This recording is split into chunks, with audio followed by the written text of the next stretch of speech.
Hey guys, welcome back to my channel. We have a new video coming at you today with two special guests.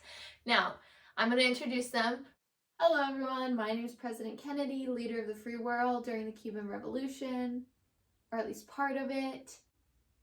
Hello, I am Nikita Khrushchev, leader of an equally, if not better, country than Kennedy here. I lead the Soviet Union. You probably know me because I started the whole de-Stalinization movement. Okay, so now that you guys have a little intro on the two guests, let's get into the video.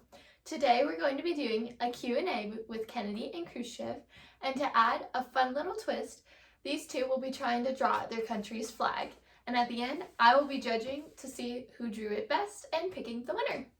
It should be easy to beat Kennedy. Anyone who is so idiotic as to get into a mess like the Bay of Pigs can't be taken as a serious threat in anything. I thought we agreed not to talk about that anymore. Okay, now let's actually start. So, the first question that was sent in here is from Haley Brentfield, and she asks, what started the Cuban Revolution?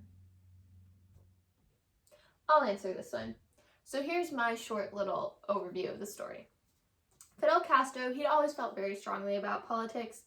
In his youth, he led many movements, he led many youth movements, he was very vocal about his beliefs. He eventually became pinned as an enemy of the state. Now, keep in mind, at this time, Batista was in power. But Castro wasn't really trying to overthrow anyone yet. He just kind of had those, ideas going in his brain, and he was starting to organize them and becoming a bit more of a threat to Batista and those in power. Now, on July 26, 1953, Fidel Castro and his brother Raul organized an attack on the Moncada barracks. Their plan failed and they were captured and taken to prison. Now, this is actually a very important part of the story because the lieutenant who captured them could have taken the brothers to the barracks, where they likely would have been tortured to death. Now, the lieutenant was nice and he didn't, but Batista was forced to bring Castro and his rebels to court because of rumors surfacing about the torturing of people happening at the barracks. Now, it was at this trial where Castro delivered his famous manifesto in his "History Will Absolve Me" speech.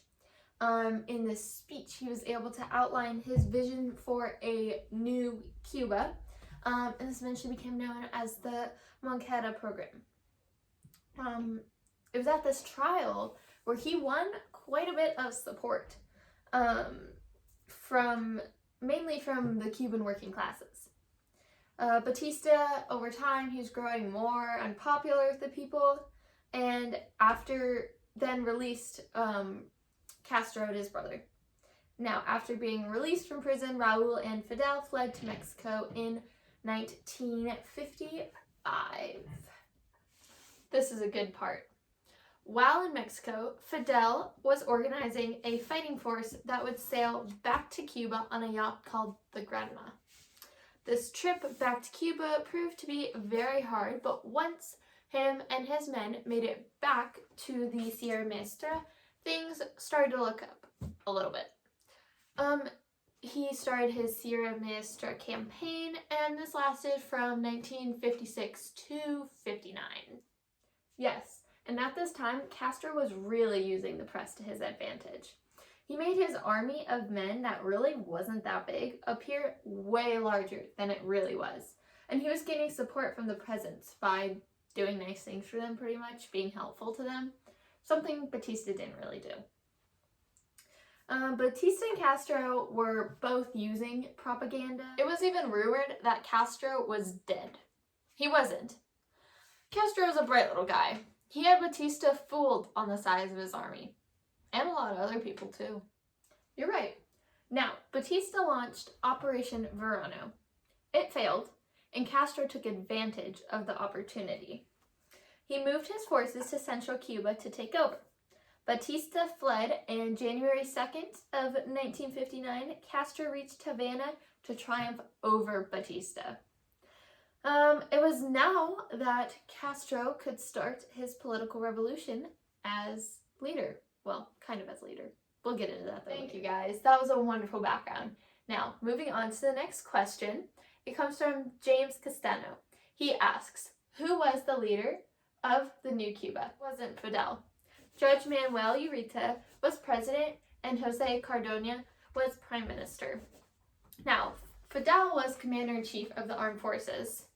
And Fidel did establish an organization called the Office of the Revolutionary Plans Coordination. It had all of his closest confidants in it. This included Raul and Che Guevara. It was more of a dual power government system there. Now, Castro soon became prime minister. Him and his ORPC, they really held all the power. Eventually, Ureta resigned because him and Castro were very different and drama came about. Castro didn't become officially president until 1976. Wonderful. Do either of you know what life was like with Castro as a leader? Well, he banned political parties, censored media, and closed down any that angered the government.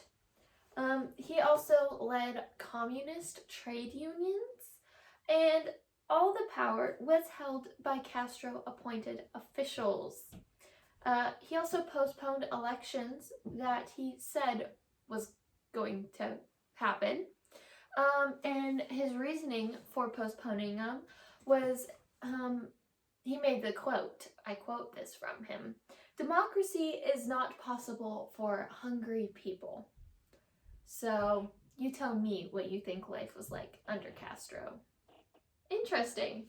Well, we have a Sam here who would like to know how the US felt about all this.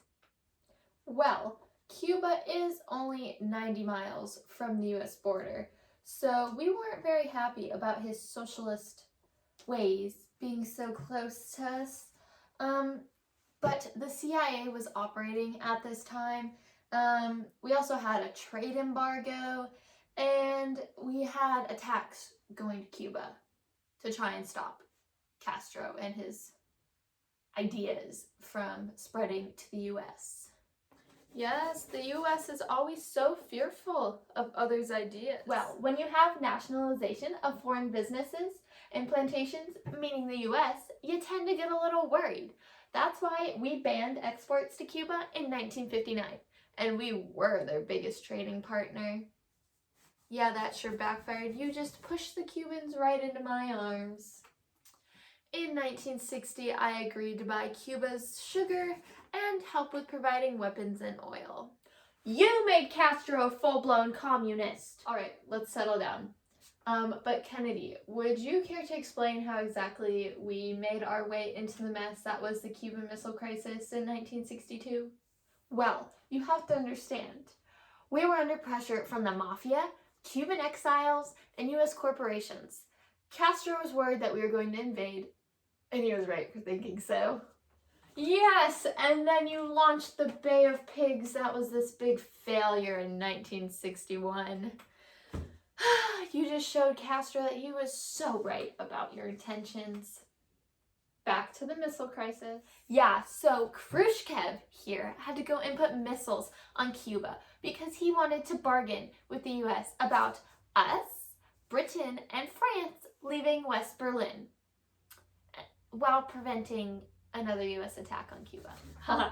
I got those missiles there pretty good. You didn't even know they were there for a while. Yeah, well, my administration became known for resolving the crisis after 13 days of tough negotiation and while being on the brink of nuclear war.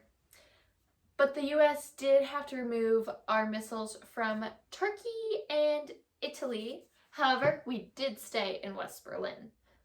Yeah, Castro was pretty angry about the whole thing because he wasn't involved with the negotiations, but he got over it. As we all know, Castro remained in power until 2008 when his brother Raul took over. Now it's time to take a look at those flags. Did I win? I can't pick. why don't you guys comment down below who you think the winner should be? And thanks for watching, guys. Bye!